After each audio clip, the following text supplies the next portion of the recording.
لیکن فقہ کا گہرا علم حاصل کرنا ہو تو پھر کسی محقق مفتی کی صحبت کے بغیر یہ ممکن نہیں. جی ایک اور سوال ہے مفتی صاحب، عقیقے کی رقم، یعنی ایک صاحب ہیں وہ یہ چاہتے ہیں کہ میں عقیقے کی رقم کے ذریعے غریبوں کی مدد کر دوں، تو کیا اس سے ان کا عقیقہ ادا ہو جائے گا؟ یہ جیسے آج کل کے حالات میں غالباً ہوگا نا کہ بھئی عقیقہ کرنا ہے تو لوگ بھی بیچارے پریشان ہیں تو ان کو دے دیا جائے. تو دیکھیں اس میں طریقہ یہ ہے، عقیقے کا اصل جو مطلب ہے نا وہ تو ہے شکرانے کے طور پہ، اولاد کے شکرانے کے طور پہ قربانی کرنا. ٹھیک ہے، عقیقے کا اصل مطلب یہ ہے، لہذا اس کے اندر ذبح کا پایا جانا ضروری. اچھا اب ذبح کر بھی لیں تو خود اس کے اندر بھی موجود ہے کہ اگر جانور ذبح کیا جائے تو اس میں بھی مستحب اسی طرح کے اس کے 3 حصے کیے جائیں. ٹھیک، اس میں بھی غریبوں کو دیا جائے، اس میں بھی رشتہ داروں کو دیا جائے، اور اس میں گھر میں بھی استعمال کیا جائے. تو ایک تو بہت عمدہ صورت یہ ہے کہ عقیقہ کریں اور جانور ہی ذبح کریں. ٹھیک، اور اب آپ چاہیں تو اس کا گوشت تقسیم کر دیں غریبوں میں، ٹھیک، اور چاہیں تو سارا ہی تقسیم کر دیں، یعنی چاہیں تو 1/3 تقسیم کریں، چاہیں تو سارا ہی گوشت یہ عقیقے کے طور پہ تقسیم کر دیں. تو اب سارا گوشت آپ تقسیم کر دیں گے، صدقہ کر دیں گے، آپ کا عقیقہ بھی ہو جائے گا اور جو غریبوں کی مدد کرنی ہے وہ بھی ہو جائے گی. ایک تو یہ طریقہ ہے. دوسرا یہ ہے کہ اگر پیسوں کے ذریعے مدد کرنا چاہتے ہیں تو کیا پیسے غریبوں کو دینے سے عقیقہ ہو جائے گا؟ تو اس کا جواب یہ ہے کہ عقیقہ تو نہیں ہوگا، کیونکہ عقیقے کا تو معنی ہی شکرانے میں جانور ذبح کرنا، تو وہ تو نہیں پایا گیا. لیکن چونکہ عقیقے کا کوئی ایسا لازمی وقت نہیں ہے کہ اسی وقت کیا جائے، 7ویں دن کرنا سنت ہے، اور یہ گزر جائیں تو پھر کوئی بھی 7واں دن جو آتا ہے اس کے اعتبار سے عقیقہ کیا جا سکتا ہے. تو آج اس سال نہیں تو اگلے سال، اگلے سال نہیں تو اگلے سال. تو آج کل اگر نظر آئے کہ بھئی میرے رشتہ داروں میں کوئی محتاج ہے، مستحق ہے، میرے پڑوسیوں میں کوئی غریب ہے، مستحق ہے، یا ویسے آپ کو کوئی غریب نظر آتے ہیں اور آپ چاہتے ہیں کہ جو عقیقے کی رقم ہے وہ آپ ان کو دے دیں اور عقیقہ مؤخر کر دیں، تو یہ بھی ٹھیک ہے، اس میں کوئی حرج نہیں ہے. لہذا یہ کیا جا سکتا ہے کہ آپ غریبوں کی مدد کر دیں اور عقیقے کو مؤخر کر دیں. 1 سال بعد، 2 سال بعد، 10 سال بعد، جب آپ کو توفیق ہو اس وقت آپ عقیقہ کر لیں. جی ایک اور سوال ہے مفتی صاحب کہ یہ جو لکڑہارے کی کہانی ہے، اس کہانی کو پڑھنا کیسا؟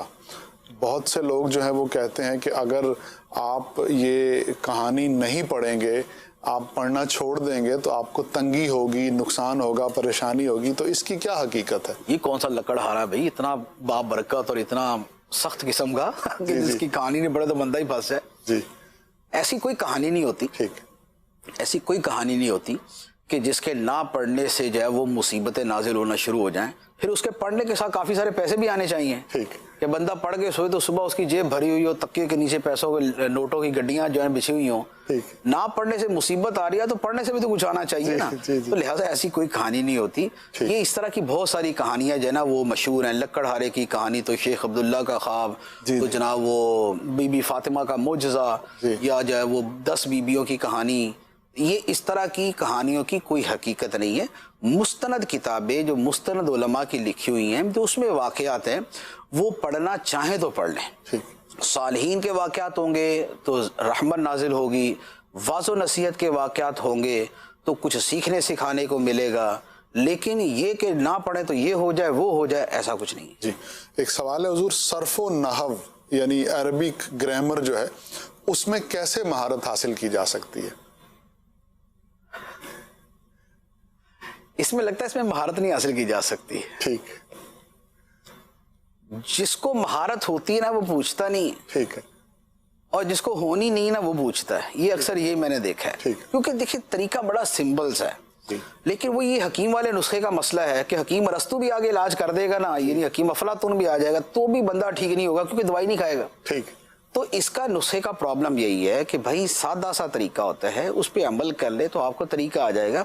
صرف کی کوئی بھی چھوٹی سی کتاب لیں اور اس میں جو گردانیں لکھی ہیں وہ گردانیں دہرا لیں. ٹھیک ہے، جو قواعد ہیں وہ اچھی طرح پڑھ کے سمجھ لیں. ٹھیک ہے، رٹا مارنے کی، یاد کرنے کی اتنی حاجت نہیں ہے. گردانیں جو ہوتی ہیں دربا دربا دربو دربت اس طرح کی جو ہے، تو یہ مختلف ابواب جو ہوتے ہیں جو 7 اقسام ہوتی ہیں تو وہ گردانیں پڑھ لیں. گردانے پڑھ لیں گے آپ کو صرف آ گئی. اب آپ کو مزید کچھ کرنے کی حاجت نہیں ہے. سیغوں کی پہچان ہونی چاہیے. واحد ہے تثنیہ ہے یا جمع ہے، مذکر ہے مؤنث ہے، غائب ہے حاضر ہے متکلم ہے. وہ 14 سیغے ہوتے ہیں، ترتیب سے لکھے ہوتے ہیں، ساری پہچان اس میں موجود ہوتی ہے. تو گردانے یاد کر لیں اور اس کے سیغوں کو پہچان لیں. نحو کے لیے سمپلی یہ ہے کہ بھئی ایک آسان سی جو کتاب اردو کے اندر آپ کو ملے وہ لے لیں، اور اس کے ساتھ یہ نحو میر ہے. نحو میر کتاب اردو میں بھی موجود ہے، مکتبۃ المدینہ کی بھی چھپی موجود ہے. وہ کتاب پڑھیں اور اس کو زبانی یاد کر لیں. ٹھیک. نحو میر کو زبانی یاد کر لیں. میں نے نحو میر کو، میں اپنا بتاتا ہوں، میں نے اس کو زبانی یاد کر کے 30 دن اس کو روزانہ پڑھا تھا. اللہ، 30 دن پوری کتاب روزانہ پڑھا. 30 صفحے تھے فارسی کے اندر، 30 دن اس کو روزانہ پڑھا. تو یہ پانی کی طرح جس کو یاد کرنا کہتے ہیں نا، یہ اس طرح یاد تھی. اب اس کے بعد جب ترکیب کی باری آئی، آگے جو ترکیب کی کتاب شرح میں تو عامل پڑھی جاتی ہے، یا اور بھی کوئی سادہ سی ترکیب والی کتاب لے لے، تو جب آپ اس کو پڑھتے ہوئے اپلائی کریں گے، اگر آپ کو پیچھے اصل اصول پورے یاد ہیں تو یہاں آپ کو تنگی نہیں ہوگی. تو یہاں پر آپ اس کو اپلائی کر دیں، اپلائی کر کے آپ چلتے جائیں. لیکن اس میں کسی نہ کسی سے مدد ضرور لینی پڑتی ہے، ورنہ پھر غلط جو ہے نا وہ ہوتی جائیں گی. باقی جو لمبی ترکیبیں ہوتی ہیں نا، ترکیب زنجیری جس کو کہتے ہیں اور دیگر اس طرح کی ترکیبوں میں نہیں پڑھنا چاہیے. یہ تو کسی نے ماہر فن بننا ہے نا تو وہ پڑھے، ورنہ سادہ بس کافی ہے. جی پہلے تو مجھے یہ معلوم تھا کہ آپ حافظ قرآن بھی ہیں، تو آج پتہ چلا کہ آپ حافظ نحو میر بھی ہیں، اور شاید اور بھی بہت سی کتابیں آپ نے حفظ کی ہیں. نحو میر کا تھا اب نہیں ہوں، اب تو قواعد یاد ہیں تو بس کافی ہے. جی کچھ کالز لے لیتے ہیں. جی کال چلا دیجئے. مفتی صاحب سے سوال یہ ہے کہ یہ کہنا کیسا ہے کہ ہم کرونا سے لڑ رہے ہیں؟ بعض لوگ کہتے ہیں کہ یہ اللہ کا عذاب ہے، تو اس طرح نہیں کہنا چاہیے کہ ہم کرونا سے لڑ رہے ہیں. اس حوالے سے رہنمائی فرمائیں. کورونا سے لڑ رہے ہیں اور لڑنے کے اندر میدان کی بجائے گھروں میں بیٹھے ہوئے ہیں، تو یہ لڑائی ہو رہی ہے. دیکھیں کورونا سے حقیقتاً تو وہ لڑ رہا ہوتا ہے کہ جو اس میں مبتلا ہو گیا اور وہ علاج کروا رہا ہے. مرض سے وہ لڑتا ہے جو مرض میں مبتلا ہوتا ہے. میں بیٹھے بیٹھے یہ نہیں کہہ سکتا کہ جناب میں جو ہے نا وہ دل کی بیماریوں سے لڑائی کر رہا ہوں. بھائی مجھے ہے ہی نہیں. جب مجھے ہے ہی نہیں تو میں کس بات سے لڑ رہا ہوں؟ ہاں ایک بندہ کسی مرض کا مریض ہے، وہ ہیپاٹائٹس کا مریض ہے، وہ شوگر کا مریض ہے، وہ اس کا علاج کر رہا ہے، اس کو کہا جائے گا کہ یہ مرض سے لڑ رہا ہے، یہ اس کا مقابلہ کر رہا ہے. تو جملہ بھی جو فی نفسی ہے نا وہ بھی درست نہیں ہے کہ ہم کورونا سے لڑ رہے. تو ہاں یہ ہے کہ ہم کورونا سے بچ رہے ہیں. اب بچنا بھی اگر لڑنا کہلاتا تو ٹھیک ہے، یہ ایک عام جملے ہیں، بولے بھی جا سکتے ہیں، کوئی ایسا حرج نہیں ہے اس کے اندر. باقی وہ جو مفہوم کہا کہ بھئی یہ اللہ کا عذاب ہے اور وہ اللہ کے عذاب سے لڑا نہیں جا سکتا، تو ایسی کوئی بات نہیں ہے. یہ اللہ کا عذاب ہے یا نہیں یہ کوئی طے شدہ بات نہیں ہے. ہو سکتا ہو سکتا نہ ہو سکتا کسی کے لیے ہو کہ کسی کو خدا سزا کے طور پہ مبتلا کرے، اور ہو سکتا ہے کسی کو جو ہے نا وہ امتحان کے طور پہ مبتلا کرے. تو کوئی بھی صورت ہو سکتی. تو ہمیں تو نہیں پتا کہ ہمارے اوپر عذاب ہی آیا ہوا ہے، ہو سکتا ہے ہمارا امتحان چل رہا، اور مسلمانوں کا اکثر امتحان ہی ہوتا ہے. تو یہ امتحان ہے. امتحان کے اندر جو ہے وہ کوشش کی جاتی ہے کہ بندہ کامیاب ہو جائے، تو وہاں لڑائی نہیں کر رہے ہوتے. لیکن اگر اس کانسیپٹ سے اگر بات کریں بھی تو جب طے ہی نہیں ہے کہ یہ عذاب الہی ہے تو پھر لڑنے کا لفظ بھی استعمال کر لیں گے تو اس میں کوئی حرج نہیں. عذاب ہوتا تو لڑائی نہیں ہو سکتی. جو خدا کا عذاب ہوتا ہے اسے لڑائی نہیں ہوتی. وہاں وہ عذاب ہی غالب آتا ہے اور وہ تہس نہس کر دیتا ہے. جی نیکسٹ کال. سوال یہ کرنا چاہتا ہوں کہ قاسم اختاری صاحب سے کہ زکوٰۃ جو ہے کس کس کے اوپر واجب ہوتی ہے؟ ابھی ہم رمضان سے پہلے اس کو ادا کر سکتے ہیں یا نہیں؟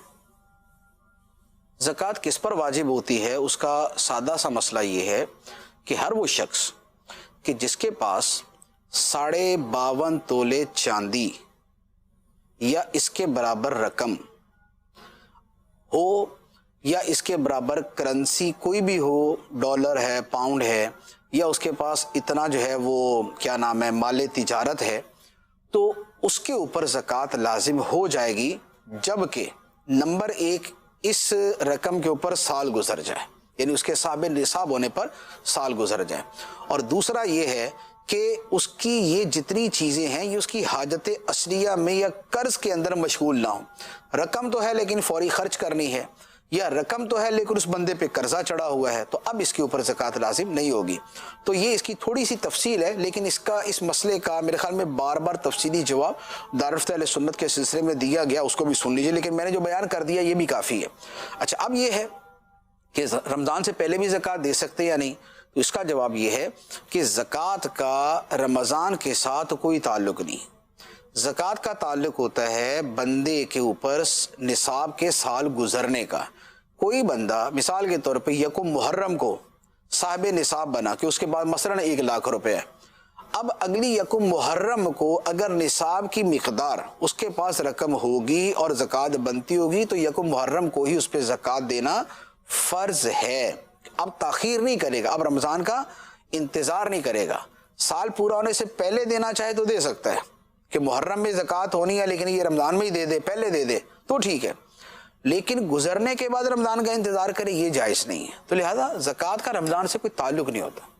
جی حضور، ایک اور سوال ہے کہ 11ویں شریف کے حوالے سے اگر لنگر کرنے کے بجائے وہ پیسے کسی مدرسے میں دے دیے جائیں تو اس بارے میں آپ کیا فرماتے ہیں؟ دیکھیں 11ویں شریف کا بنیادی کانسیپٹ ہے ایصال ثواب. ٹھیک. نیکی کا کوئی کام کر کے اس کا ثواب جو ہے وہ سرکار غوث پاک رضی اللہ تعالیٰ عنہ کو نظر کر دینا، آپ کی خدمت میں پیش کر دینا، یعنی یا اللہ میں نے یہ نیکی کی ہے، اس کا ثواب سرکار غوث پاک رضی اللہ تعالیٰ عنہ کو عطا فرما. یہ ہے ایصال ثواب. 11ویں شریف اسی کا نام ہے، 11ویں ایک جدا نام ہو گیا اس کا. اب کوئی بھی نیکی کر کے آپ اس کو 11ویں کی نیت سے ایصال ثواب کر سکتے ہیں. وہ مسجد کی خدمت ہے، وہ مدرسے کی خدمت ہے، وہ غریب کی مدد ہے، وہ کسی عالم دین کی مدد ہے، وہ کسی امام مسجد کی خدمت ہے.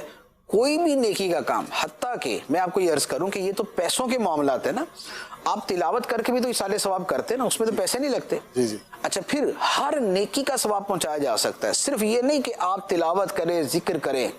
ایک آدمی ماں باپ کی خدمت کرتا ہے، اللہ. ٹھیک.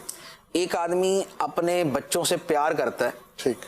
تو بچوں سے پیار کرنا بھی نیکی کا کام ہے. بچوں کو جو ہے نا وہ کیا نام ہے بوسہ دینا اور ان کو جو ہے نا پیار اور شفقت کے ساتھ ان سے ملنا، یہ نیکی کا کام. اچھا، اسی طریقے سے اپنے بیوی بچوں کو کھلانا بھی نیکی کا کام ہے، اس پہ بھی صدقے کا ثواب ہے. اللہ. ایک آدمی اپنی بیوی بچوں کو اگر اللہ کی رضا کے لیے آئس کریم کھلاتا ہے یا کوئی اور اس طرح کے باہر سے اچھی سی چیز لا کے کھلاتا ہے یا سادہ بھی کھلاتا ہے، اس میں بھی رضا الہی کی نیت ہو تو یہ بھی ثواب، یہ بھی صدقہ، اس کا بھی ثواب پہنچا سکتے ہیں.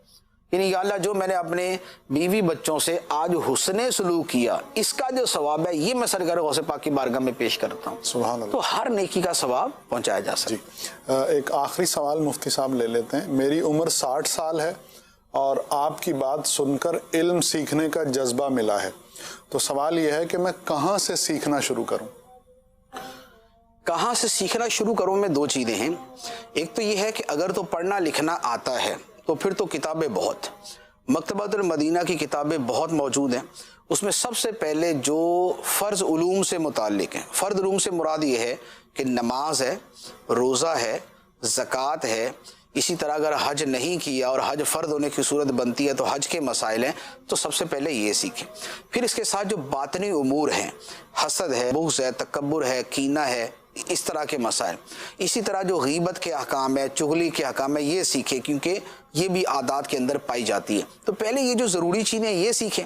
اس کے ساتھ پھر آپ اس کے ساتھ ساتھ قرآن پاک کی تفسیر پڑھ لیں، صراط الجنان پڑھ لیں، آسان بھی ہے اور قرآن پاک سے متعلق بھی ہے تو آپ اس کو پڑھتے جائیں. پھر اس کے علاوہ کتابیں ڈھیروں ڈھیر ہیں، آپ پڑھتے جائیں. اور اگر پڑھنا نہیں آتا تو پھر سننا ہی ایک ذریعہ ہے. سننے کے لیے پھر آڈیو موجود ہیں، ویڈیوز موجود ہیں، موبائل کے اندر اپلیکیشنز موجود ہیں، مدنی چینل موجود ہے. پھر کثرت کے ساتھ سننا شروع کر دیں اور اس کو ذہن نشین کرنے کی کوشش کریں. میں نے آج مفتی صاحب سے اپنے سلسلے کے بارے میں فیڈ بیک لے لیا ہے. آپ کے فیڈ بیک کا انتظار ہے. مفتی صاحب کے پیج کو لائک کیجئے اور اس پر اپنا فیڈ بیک دیجئے اور اپنے سوال بھی آپ وہاں پر پوسٹ کر سکتے ہیں. اللہ کریم ہمارا حامی و ناصر ہو. صلو علی الحبیب صلی اللہ تعالی علی محمد صلی اللہ علیہ وسلم. علم کا مجھ کو شوق عطا کر خدا، علم نافع ملے از پائے علماء. علم کا مجھ کو شوق عطا کر خدا.